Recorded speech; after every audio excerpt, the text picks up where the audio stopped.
one. Okay, so could you tell us about the thousands of fish that you saw, the barracuda?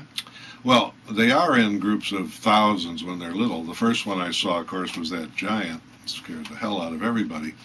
But the next time I had contact with barracuda, we were on a lake bed at the bottom of the ocean. Sometimes you get this nice sand beach, and all the other divers were out there going crazy, picking up conchs, this big mollusk that crawls around.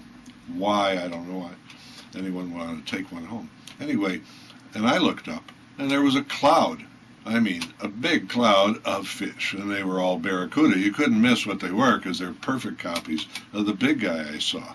They have that silver, very stocky shape, and a big mouth and a yellow eye, and a kind of a stripe in their tail. But so many of them. So I turned to the dive master, and like for advice.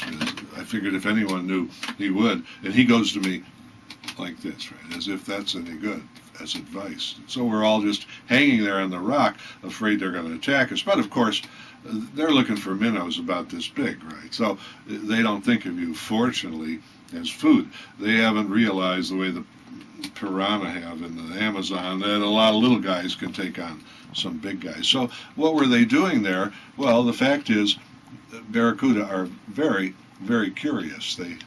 They like to they like humans. They've been observed following people who are walking down the beach and so on.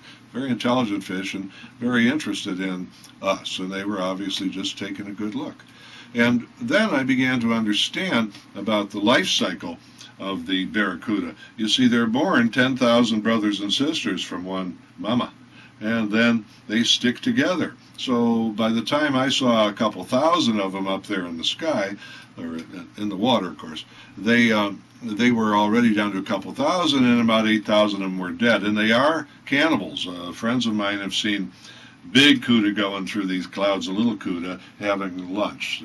They eat their young. So gradually, this huge family dwindles and dwindles, and you finally get down to about 3 to 5 brothers and sisters, and that's when they're about the length of someone's leg, not too big.